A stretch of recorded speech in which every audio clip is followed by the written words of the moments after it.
నమస్తే పిల్లలు. ఈ రోజు నైతిక ప్రవర్తన గురించి తెలుసుకుందాం. ఓకే, మీరు పెద్ద అయితే ఎలా ఉండాలమ్మా? మీ అంబిషన్స్ డాక్టర్ ఇంజనీర్ ఎలా ఉన్నా కూడా ముందు ఎలా ఉండాలి? చూడండి అమ్మా, బాగా చదువుకోవాలి. అంటే చూడండి, చదువుని మీరు బర్డెన్గా ఫీల్ అవ్వకూడదు. మీరు గేమ్స్ ఎలా ఆడతారు?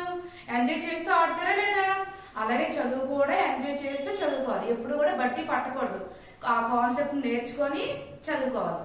నెక్స్ట్, పెద్దలను గౌరవించాలి. మీకన్నా పెద్దవాళ్ళు ఎవరైనా ఉంటే అమ్మ నాన్న గ్రాండ్ పేరెంట్స్ ఉంటారా, అన్నయ్యలు, వాళ్ళందరినీ గౌరవించాలి.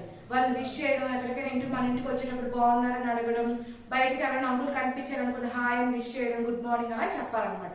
అలాగే కొట్టడం, అన్నయ్యలు కొట్టుకుంటారేంటి? కొట్టకూడదు. ఓకే.